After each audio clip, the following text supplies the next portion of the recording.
Amén. Génesis 38, si tomas notas, le voy a poner como título a este capítulo, le vamos a intentar a ver todo el capítulo. Le vamos a poner el título así: La condición espiritual de la casa de Israel, o Jacob. Jacob y Israel es la misma persona, entonces si digo Jacob, sabes que estoy hablando de Israel; si digo Israel, sabes que estoy hablando de Jacob. Génesis 12 a 23 se enfoca en la vida de Abraham. Lo hemos visto y lo sabemos, habla esos capítulos del hombre de fe, Abraham. Génesis 24 a 26 se enfoca en Isaac, el amado, puedes decir. Génesis 27 a 36, lo acabamos de ver no hace mucho, se enfocó en la vida de Jacob. Jacob es el escogido.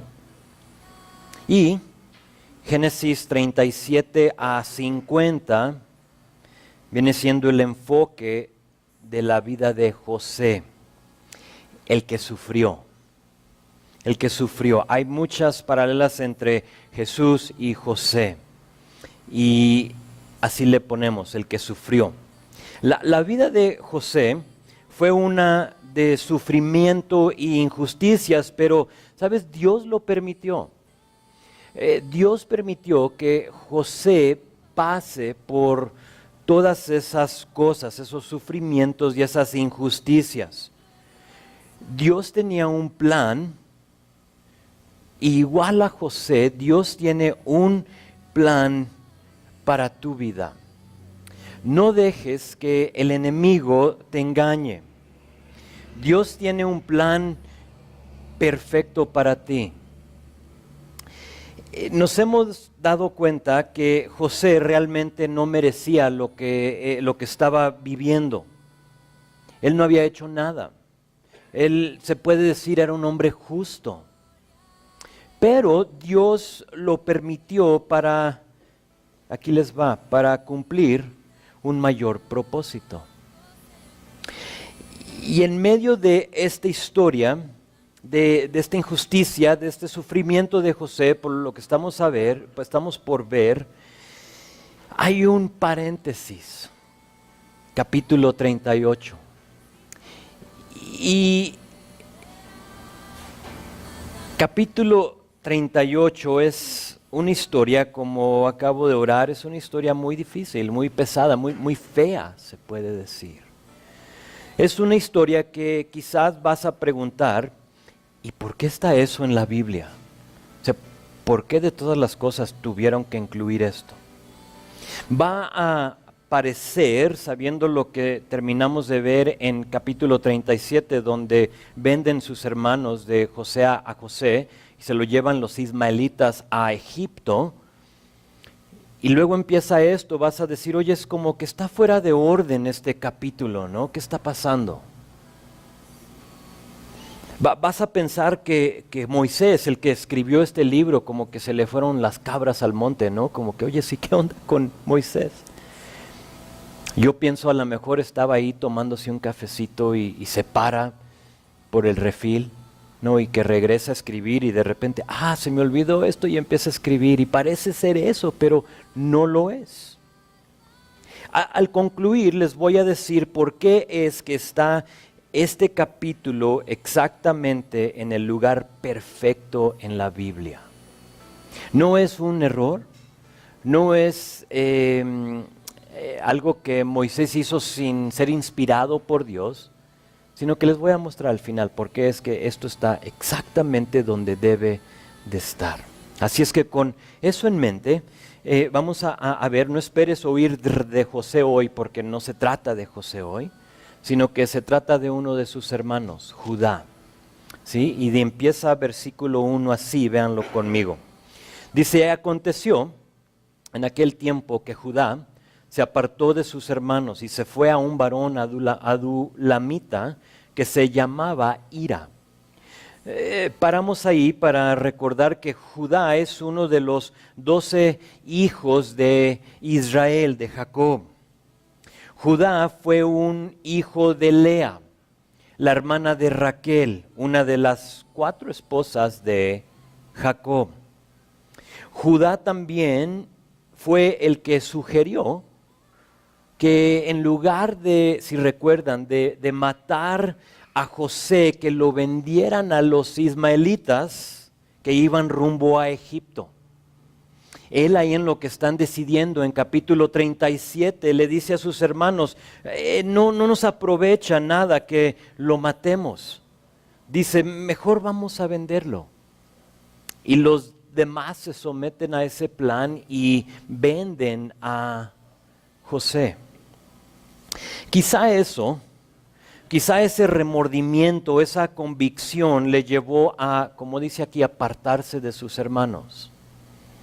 Quizá el tener que ver el lamento, las lágrimas de su padre, día tras día en pensar que su hermano lo habían desgarrado y lo habían matado, lleva a Judá a un lugar donde él se aparta.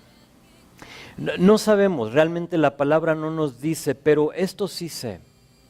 Cuando tú y yo cargamos con algo no confesado, escúchame bien, no confesado, algo secreto en nuestras vidas, lo primero que pasa es que deseamos alejarnos de los demás. ¿Por qué?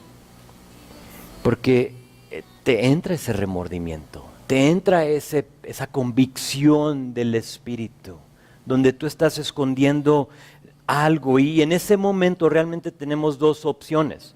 O enfrentamos lo que hicimos o lo que nos está causando ese dolor, ese remordimiento, o huimos. En este caso parece ser que Judá decidió huir. Tenía un amigo, dice aquí, adulamita, que se llamaba Hira. Y no sé, Dani, si tienes ahí el mapa, porque este adulamita se llamaba Hira y vivía en la área de Adulam. Y si ves ahí, Hebrón es donde se encuentra Jacob y sus hijos. Y luego Adulam, ahí a un lado, no es muy lejos, Adulam se encontraba a unos 16, 20 kilómetros de Hebrón. Y ahí es donde huye él, o sea, ves que no está muy lejos la área ahí, pero ahí es donde se encuentra y huye aquí en versículo 1.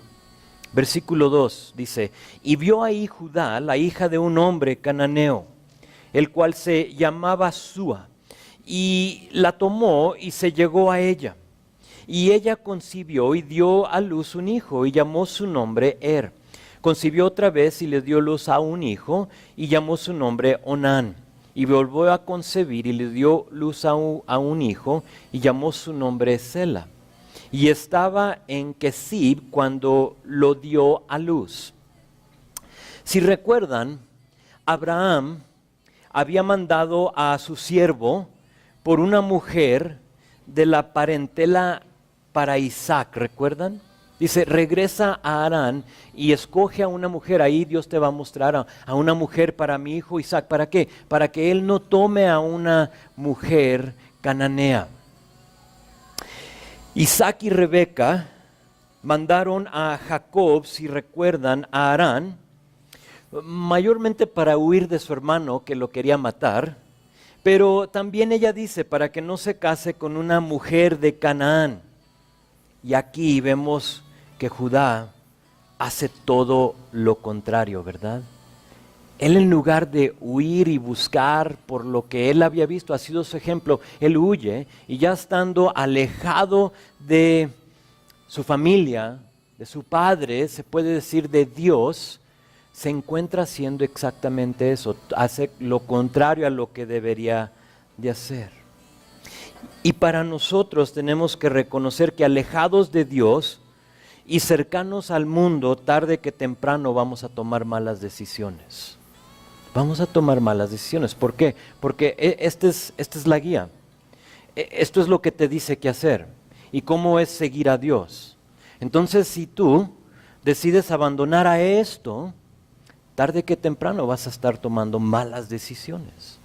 Y eso es exactamente lo que está aquí. Él ya huyó y ahora se encuentra viendo a una mujer, Súa, y la toma por mujer. No vemos que hay dote, no vemos que hay nada como lo era la costumbre, sino que él solamente la tomó y se llegó a ella.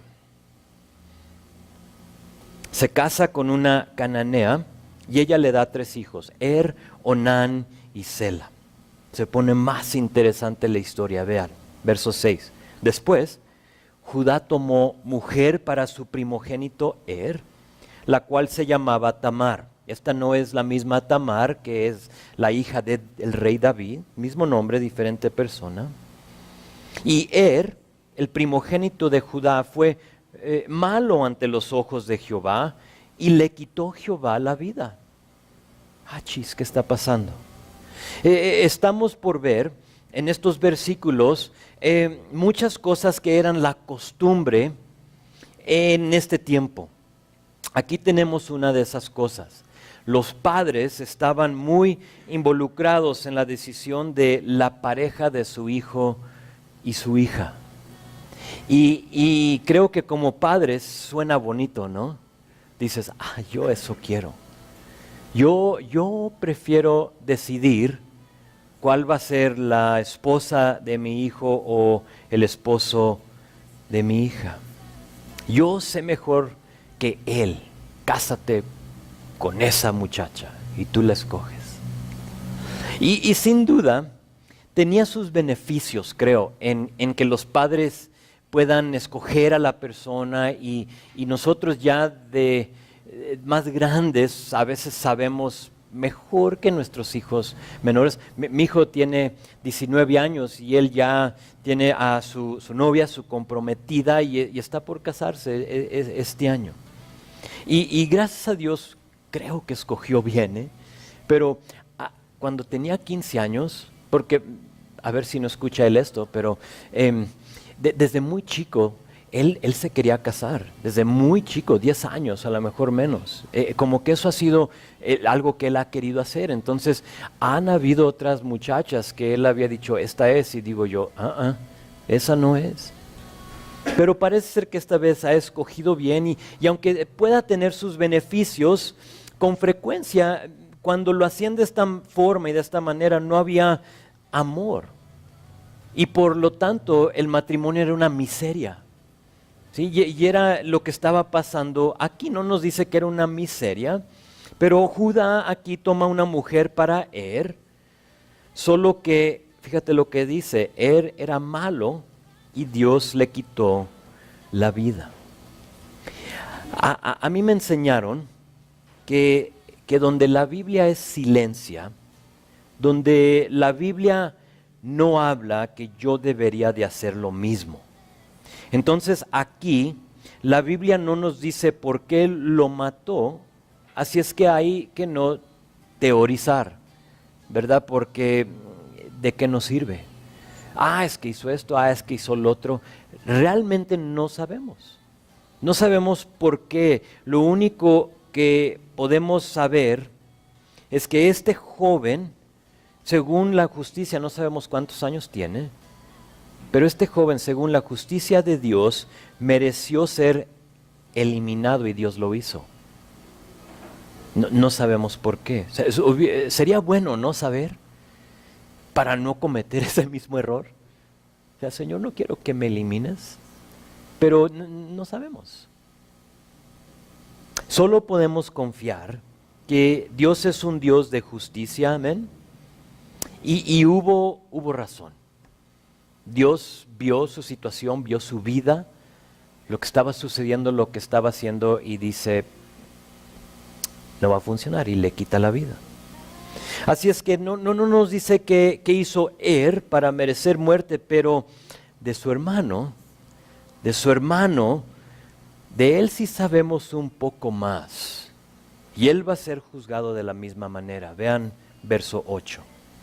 Dice, entonces Judá dijo a Onán, es el que sigue, llégate a la mujer de tu hermano y despósate con ella, y levanta descendencia a tu hermano. Y sabiendo Onán que la descendencia no había de ser suya, sucedió que cuando se llegaba a la mujer, aquí es la clave, lo hizo varias veces, entonces no es como una vez, como vamos a ver ahorita que Judá se va a acostar con Tamar y en la primera vez va a concebir, sino que aquí dice que sucedía que cuando se llegaba a la mujer de su hermano, vertía en la tierra por no dar descendencia a su hermano. Y desagradó en los ojos de Jehová lo que había hecho, lo que hacía, y a él también le quitó la vida. Esta era la costumbre del día, o la ley levirato, no levítica, levirato, era otra ley, era la ley del tiempo. La ley levítica todavía no existía. Después formará esto del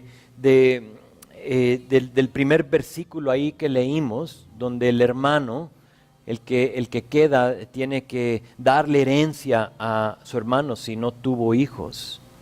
Deuteronomio 25 va a formar parte de la ley de Moisés. Ahí nos dice, pero en este tiempo solo era la costumbre reconocida.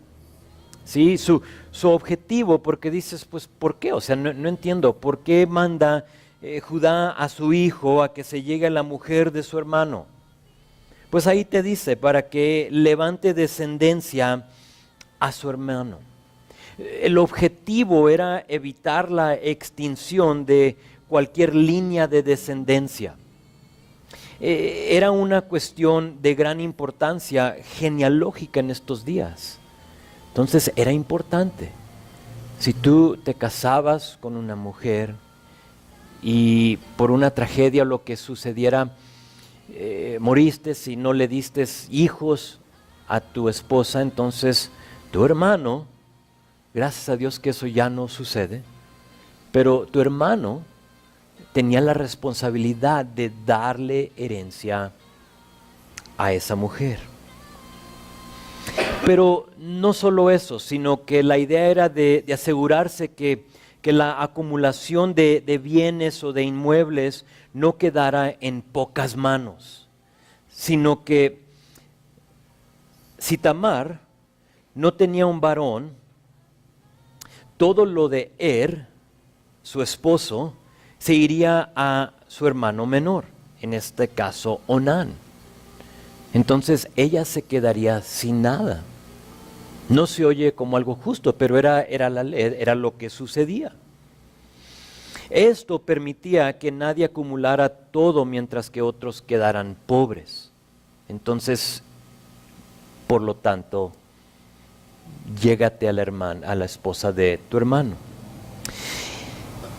En este caso, Onán fue instruido a darle hijo a Tamar, pero él decide, ahora óiganme bien, él decide disfrutar del acto para concebir, pero no embarazarla. ¿Sí están conmigo? Que no necesito dar muchos detalles, pero eso era lo que no le agradó a Dios. ¿Por qué? Porque Onán lo hizo por egoísmo. Onán la pensó bien.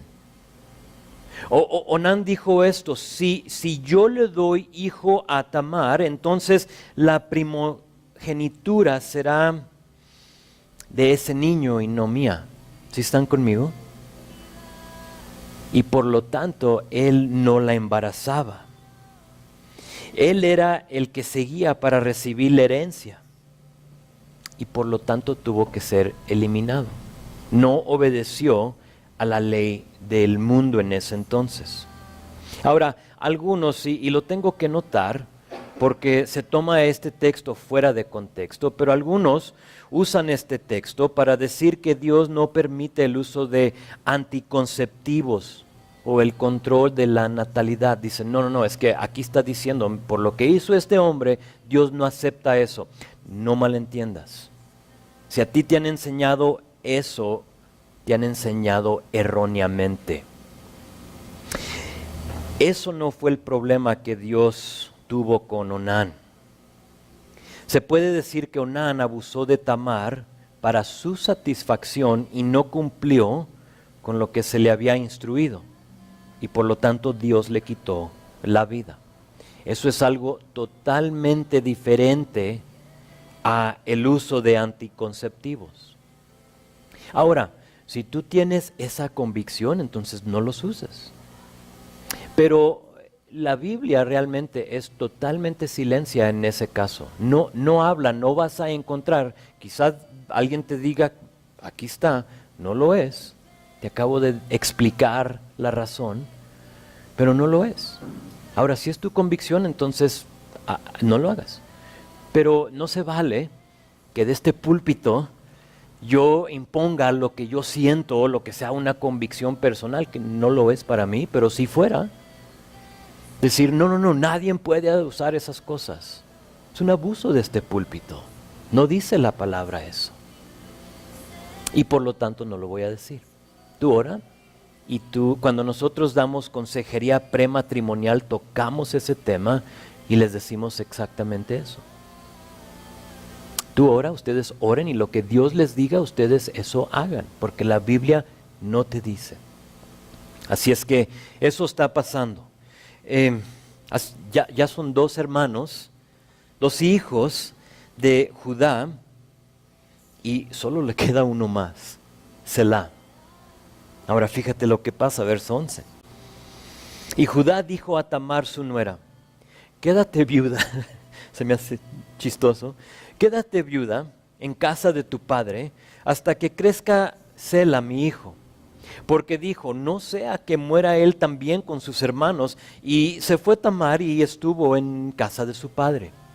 Entonces él la despide, porque la costumbre era que el hermano de Onán, el que sigue, le diera un hijo a Tamar, que ahora le toca a Sela. Si Onán no le pudo dar hijos, entonces ahora le tocaba al que sigue. Solo que Judá le tiene como un poco de miedo a esta mujer, ¿no? Pensando, oye, pues esta mujer está matando a mis hijos, ¿qué está pasando aquí, no? Mejor vete y al rato te lo mando, ¿no? Cuando crezca. La manda a la casa de su padre mientras que crecía Selá, pero tienes que saber, realmente vamos a ver que Judá no tenía la intención de darle a Tamar su hijo. Ahorita sale eso. Ella se va con su padre y luego verso 12 dice que pasaron muchos días, clave, pasó un buen tiempo. No sabemos cuánto tiempo, pero pasaron muchos días y murió la hija de Súa, mujer de Judá. Después Judá se consoló y subía a los trasquiladores de sus ovejas a Timnat, él y su amigo Hira, el adulamita. A través de muchos días muere la esposa de Judá. Quiero que tengan en mente que no solo muere su esposa, sino que a través del tiempo también, ¿qué pasó? Creció Selá, creció su hijo. Ya tiene la edad quizá para ser entregado a Tamar para que él le pueda dar herencia a esta mujer.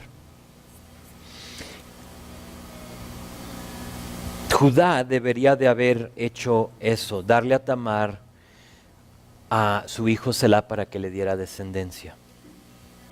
Pero no lo hizo. Él va, dice que sube a los trasquiladores de sus ovejas a Timnat. Esto era como, haz de cuenta, la feria de León, que ahorita está actualmente aquí, ¿no? Era algo así, era como una celebración, era como, piensa en el tiempo de cosecha. Las ovejas crecían ayúdenme, su lana, ¿sí? Y obviamente necesitaban ser trasquiladas y en ese tiempo se juntaban y era toda una fiesta, era todo un show. Y él sube a esta área, a Timnat, para ir a trasquilar a sus ovejas. Verso 13, y fue dado aviso a Tamar diciendo, he aquí tu suegro sube a Timnat a trasquilar sus ovejas. Entonces se quitó ella los vestidos de su viudez y se cubrió con un velo. De esta manera en este tiempo se identificaban las rameras. Entonces ella se convierte de viuda a ramera y se arrebozó o se envolvió bien para no ser reconocida y se puso a la entrada de Enaim junto al camino de Timnat porque veía que había crecido, fíjate, que había crecido Selá y ella no era dada a él por mujer. Aquí Tamar se va a desquitar. Ahora, no sugiero que te desquites. No te desquites. Si alguien te queda mal, si alguien te ofende, si alguien te prometió algo y no lo cumplió, no te desquites. El ejemplo lo tenemos en Jesús, ¿de acuerdo? El ejemplo lo tenemos en Él. Cuando Él se pudo haber defendido, ¿qué hace? No le responde a ninguno de los que lo golpearon, a Pilato, a ninguno de ellos. Él no se defendió, Él no se desquitó. Pero sabes, aquí en Génesis también tenemos el ejemplo de José. Él no se desquitó, solo confió que Dios estaba en control. A lo cual te hago la pregunta, ¿qué haces tú cuando tienes la oportunidad de desquitarte? ¿Te desquitas o dices, Señor, tú estás en control de mi vida, entonces, ¿qué vas a hacer con esto? Es lo que te sugiero que hagas. Pero muy seguido nosotros y con frecuencia, ¿qué queremos hacer? Oh, no, yo me voy a desquitar. Y ese no es el ejemplo. ¿Por qué? Porque sabemos que Tamar no tenía o no temía a Dios, entonces sus acciones no son recomendables de que tú hagas algo similar, de que tú armes un plan como el de ella para poder desquitarte con alguien que te ha quedado mal. Hemos visto con Agar que aún no siendo creyente Dios le cuidó, ¿no? Y Dios la protegió. Y cuando ella huyó, Dios le dijo, regrésate. Y luego ya después que la despidieron, ¿qué pasa? Dios le cuida. Estaba su hijo a punto de morir. Y dijo, no, yo los voy a cuidar. Y Dios suple por ella. Y si Dios suple por Agar, una mujer pagana, ¿qué más a sus hijos? Dios quiere suplir. Así es que no te desquites. Verso 15 dice, y la vio Judá y la tomó y la tuvo por ramera porque ella había cubierto su rostro. Y se apartó del camino hacia ella y le dijo, déjame ahora llegarme a ti, pues no sabía él que era su nuera. No sabía, no la podía ver por la manera en que ella estaba vestida. Pero yo pregunto, ¿qué está pasando con Judá? ¿Qué está pasando? Lo único que les puedo decir es que al alejarse él de sus hermanos, al él huir de su padre, de su tierra, de donde él tenía la cobertura, parece ser que a la misma vez él se alejó de Dios. Y aparte de Dios somos capaces de hacer lo mismo y peor. Y eso está pasando. Él está tomando muy malas decisiones, busca a una ramera sin duda para satisfacerse. O sea, ¿para qué otra razón la buscas, no? Sino que él quería satisfacerse y busca a esta mujer. Y ella dijo, ¿qué me darás por llegarte a mí? Él respondió, yo te enviaré del ganado un cabrito de las cabras. Y ella dijo, dame una prenda, o esa palabra prenda puede ser una garantía hasta que lo envíes, un anticipo. ¿Sabes? Vas que te hagan un trabajo y dame un anticipo, ¿no? El 50%, es algo así. Una garantía que vas a cumplir con lo que me estás diciendo. Entonces Judá dijo, ¿qué prenda te daré? Ella respondió, tu sello, tu cordón y tu báculo o bastón que tienes en tu mano. Y él se los dio y se llegó a ella y ella, fíjate, primera vez, concibió de él. Luego se levantó y se fue, y se quitó el velo de sobre sí, y se vistió las ropas de su viudez. Oh, Judá, ¿qué está haciendo? Le pide la chica, paga por el servicio, y él le ofrece un cabrito.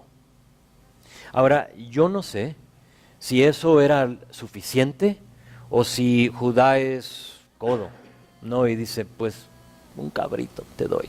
O sea, no sé, a lo mejor eso era como en ese tiempo lo que se pagaba, ¿no? Y ella dice, pues, muy bien, pero ¿qué garantía me vas a dar? Porque realmente a Tamar no le importaba, porque ella ya tiene su plan. A ella no le importaba lo que le iba a ofrecer. Y sabes, el plan de ella funcionó perfectamente. Él no tiene el cabrito y ella le pide algo de garantía para asegurarse que él iba a regresar. Y para Judá se escucha como algo lógico, ¿no? O sea, él no tiene el cabrito con él, entonces ella le está pidiendo una garantía y él le dice, pues te doy estas cosas y se las da. Y él pensando que todo está bien, que nadie se va a dar cuenta, pero ella tiene otro plan. Ella ya ha formulado esto en su mente y dice, ok, esto va a ser. Y quizás él me pueda embarazar. Ella quería algo para poder amenazarlo más adelante. Vamos a ver. Ella le pide 3 cosas. Nota que iban a identificar a Judá y que no iban a ser, iba a haber duda de quién eran. Le pide su sello y su cordón. Esto podía ser en forma de un anillo, el sello, no tiene que ser, pero era algo que se colgaba en el cuello en un cordón, por eso su sello y su cordón, y se usaba para como sellar o para firmar tu nombre. Tenía quizás la cresta de la familia o algo que legalmente identificaba a Judá. Si tenías que firmar algo, servía como una firma hoy en día. Entonces tú tenías algo legal que firmar y tomabas tu sello y lo usabas para identificarte. Cada familia, cada hijo de Jacob tenía su sello, cada familia tenía su sello. Y le pide eso, ¿por qué? Porque de esa manera no iba a haber duda de quién era. Y luego su báculo, su bastón, que era igual, tenía el báculo era una seña de prosperidad, alguien que tenía dinero. O sea, el pobre no tenía su báculo, su bastón. Entonces, era algo que cargaba no porque era viejo, sino que era como representaba que él tenía feria, ¿no? Entonces, quizá ese bastón también tenía su cresta o lo identificaba de cierta forma. Judá se los da, hacen un acto inmoral, y ella queda embarazada. Y Judá se regresa pensando que nadie iba a darse cuenta. Oh, ya lo que hice, lo hice y nadie se dio cuenta. Ahora, tenemos que recordar que Judá no sabía que era Tamar. Entonces él totalmente está engañado. No tenemos detalles de cómo no supo. Quizás ella se quedó tapada todo el tiempo. No sabemos, pero él no sabe que es ella. Verso 20, y Judá envió al cabrito, porque pues, quiere quedar bien, no quiere pagar por lo que hizo, más allá quiere sus cosas, su sello, su cordón, su báculo. Entonces él envió el cabrito de las cabras por medio de su amigo el adulamita, Hira, para que éste recibiese la prenda de la mujer, pero no la halló. Y preguntó a los hombres de aquel lugar diciendo, ¿dónde está la ramera de Enaim junto al camino? Y ellos le dijeron, no ha estado aquí ramera alguna, ¿quién sabe? Entonces él se volvió a Judá y dijo, no la he hallado. Y también los hombres del lugar dijeron, aquí no ha estado ramera. Y fíjate lo que dice Judá. Y Judá dijo, tómeselo para sí, para que no seamos menospreciados. He aquí, yo he enviado este cabrito y tú no la hallaste. Judá hace lo correcto, si le queremos decir eso, en enviar el cabrito para la paga de lo que pasó y no la encuentran, no está ahí esta mujer. ¿Por qué? Porque Tamar no era ramera, no era su lugar. Hay ciertas zonas, ¿no? Quizá en una ciudad más grande, metropolitana, donde tú sabes que si vas ahí las vas a encontrar. Entonces, evítalo. Pero en este entonces él dice, pues a lo mejor ese era el lugar y va a buscarla, pero no la encuentran porque ella no era ramera y obviamente no iba a estar ahí. Judá dice, está bien. Dice, déjala, que ella se quede con mis cosas y que ahí muera el asunto. O sea, ahí se acaba, que no pasa nada. Acabo que ella era ramera. O sea, ¿quién le va a hacer caso? ¿Sí están conmigo? O sea, esta mujer, una ramera, era como de lo más despreciado en la tierra. Entonces, que ella diga algo, no le van a hacer caso, es una ramera. Está bien, que ella se quede, que ella se quede con eso. Solo que tienes que saber algo. Dios lo ama demasiado para dejar las cosas tal cual. Dios no lo iba a permitir. Dios ama mucho a Judá. Para nosotros, Dios nos ama demasiado para pecar y dejarnos que lo escondamos. Te ama demasiado. No te va a dejar. Dios tiene un amor ferviente para ti y para tu bien, que Él no dejará de perseguirte con su amor. Él va a buscarte, Él te va a seguir y Él no va a permitir que tú y yo escondamos nuestro pecado.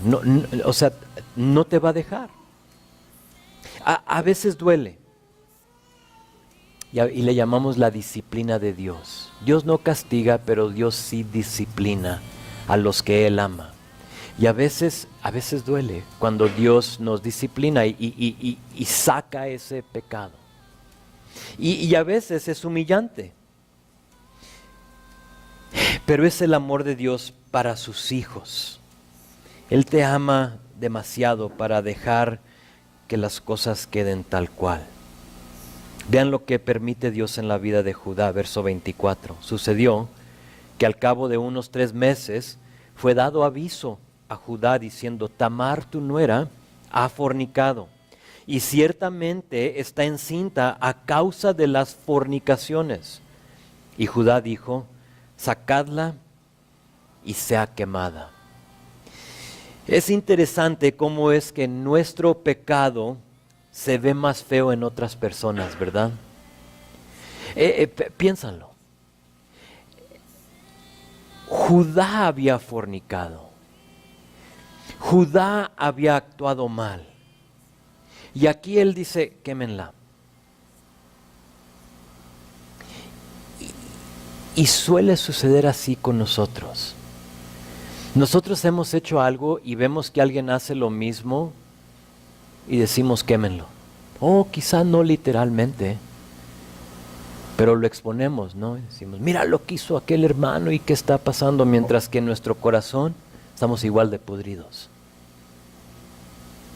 Sí, y sucede. Hay iglesias donde eso hacen. Alguien peca y los ponen aquí enfrente y tienen que saber que esta persona hizo esto y esto y esto y esto.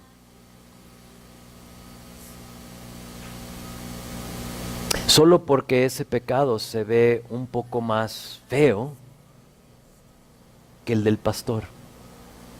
¿Sí me explico? O sea, no se vale. No se vale. Y es lo que está haciendo aquí, quémenla. Pero no solo eso, sino que me imagino que Judá también pensó, pues, así si la quemamos, entonces no le tengo que dar mi hijo Selá. Entonces ella ya no existe, por lo tanto, me queda uno y ella ya mató a 2, entonces, pues me queda uno más. Pero ella, verso 25, su plan se está desarrollando. Cuando la sacaban, envió a decir a su suegro, del varón cuyas son estas cosas, estoy encinta. También dijo, mira ahora de quién son estas cosas, el sello, el cordón y el báculo. Entonces Judá lo reconoció y dijo, oh, más justa es ella que yo, por cuanto no le he dado a Sela mi hijo, fíjate, lo reconoce, y nunca más la conoció. Dios no nos dejará esconder el pecado. No te va a dejar. Dice Números capítulo 32, versículo 23, estad seguros de que tu pecado los alcanzará o te alcanzará. Tu pecado te alcanzará. Tu pecado va a ser expuesto tarde que temprano. Y aquí esto está pasando. Aquí Judá es confrontado con su pecado. ¿Te imaginas lo que ha de haber sentido? Y todo porque al principio, ¿qué hizo? Se huyó. Se despegó de donde tenía la protección. Huyó de donde él tenía esa cobertura. Y por lo tanto tomó malas decisiones y ahora está siendo humillado. Quiero que noten la aparente humildad de Judá. No sabemos, solo que en verso 26 dice que Judá lo reconoció y dijo, más justa es ella que yo. O sea, la regué. Y cada vez que uno pide perdón, se arrepiente. Me imagino que aquí Judá se ha arrepentido, no nos dice. Pero la palabra es muy clara en 1 de Juan 1:9, que si confesamos nuestro pecado, que Él es fiel y justo para perdonarnos y limpiarnos de toda maldad. Entonces, al momento que tú la riegas, si tú te arrepientes y le pides perdón, Él te perdona. Oh, pero es que anduve con una ramera, Él te perdona. Oh, pero es que no fue solo una vez, sino que fueron 3, te perdona. Miento, fueron 5, te perdona. Es que no eran nomás 5, eran 5 mujeres. Te perdona. Si tú te arrepientes y pides perdón, Él te perdona. Es Dios. Él perdona. Judá parece ser que reconoció su error y no trató de excusar sus acciones. Dice, ella es más justa que yo. Lo reconoce. Ahora los últimos 4 versículos, véanlo conmigo. Tenemos tiempo. Dice, y aconteció que al tiempo de dar a luz, he aquí había gemelos en su seno. Entonces, Tamar tiene gemelos. Sucedió, está embarazada con gemelos. Sucedió cuando daba a luz que sacó la mano el uno y la partera tomó y ató a su mano un hilo de grana diciendo, este salió primero.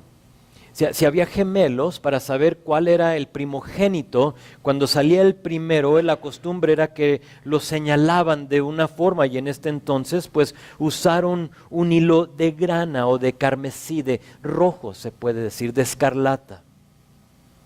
Solo que algo curioso sucede. Da gracias que no eres Tamar. Pero él saca la mano y luego verso 29 dice que, pero volviendo él a meter la mano, dices, eso no se vale. No. He aquí, salió su hermano. O sea, ¿qué están luchando? ¿Qué está pasando, no? O sea, saca uno la mano, yo sé que estoy dando mucho detalle, y mete la mano, pero sale el otro. Wow. Y ella dijo, ¿qué brecha te has abierto? Y llamó su nombre Fares. Después salió su hermano, el que tenía en su mano el hilo de grana, y llamó su nombre Sara. Sara sacó la mano y parece ser el primogénito, ¿verdad? O sea, saca la mano, pero no salió en su totalidad, nomás como que saludó, no, hola, aquí estoy. Lo suficiente para que la partera le pueda atar ahí el hilo. Y en ese momento vuelve a meter la mano y de pronto sale su hermano. No nos dice cuánto tiempo, pero ojalá que fue un bastante tiempo, porque pobre Tamar, ¿no? De que esto esté sucediendo en ella, pero así pasó. Al hermano de Sara le ponen el nombre Fares. Fares significa brecha, significa abriendo el camino. Fares.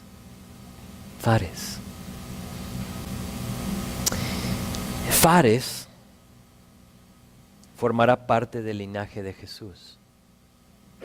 Mateo 1, versículo 3, ahí vas a encontrar su nombre. Es apropiado, ¿no? Brecha o abriendo el camino. Creo que su nombre es perfecto. ¿A poco no fue Jesús el que abrió el camino? Fares. Jesús fue el que se puso en la brecha para pagar por nuestro pecado. Fares. Interesante, ¿no? O sea, Dios no se equivoca. Aquí en este capítulo tan feo, tan sucio,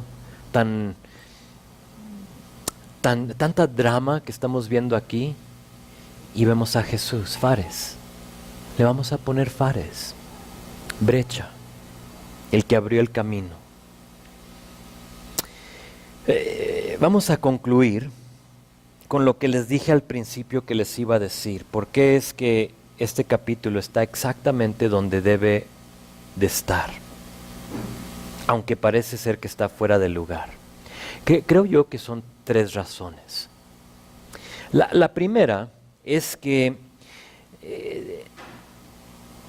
está aquí porque tiene que ver con la condición espiritual de la casa de Jacob. Por eso le puse eso como título. Aquí nos damos cuenta, con este capítulo, nos damos cuenta por qué Dios en su omnisciencia, ahora escúchame bien, por qué Dios en su omnisciencia, quiere decir que Él sabe todo, por qué Dios en su omnisciencia permitió que José sea vendido y enviado a Egipto.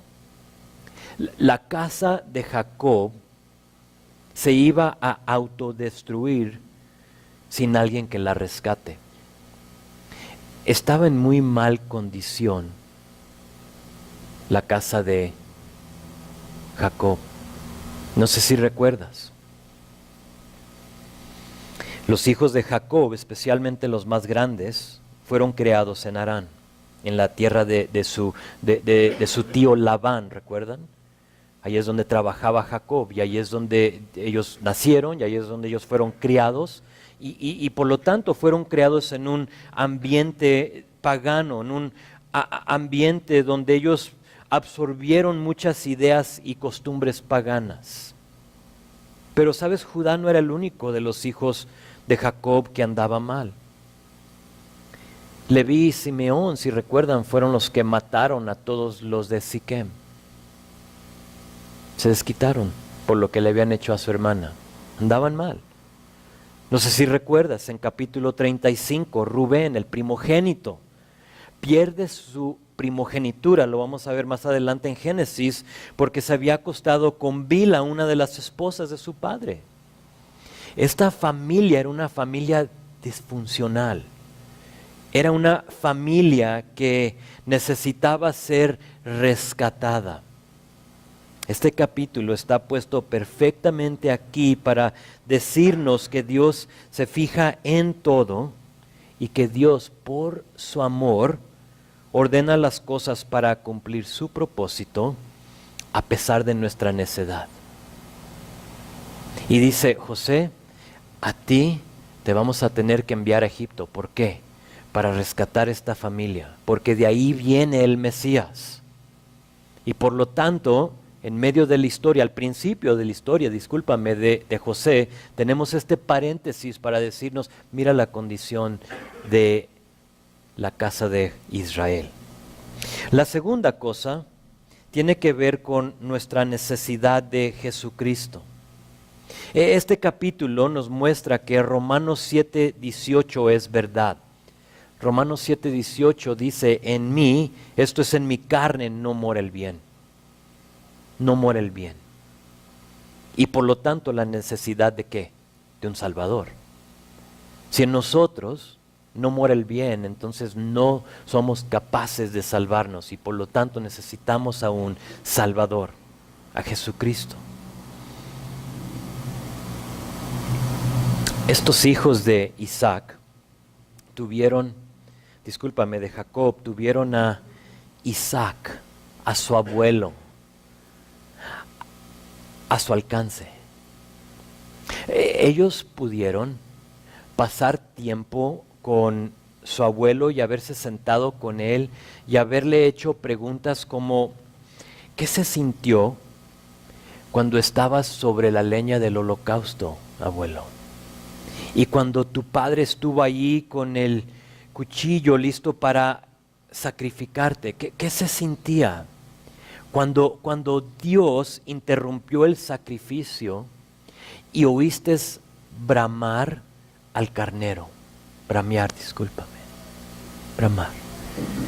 ¿Qué se sintió cuando vistes a Dios obrar y te rescató? O sea, ellos tenían ese acceso de poder reconocer estas cosas y aún teniendo las historias de quién es Dios, ellos necesitaban ser redimidos porque en la carne no mora el bien.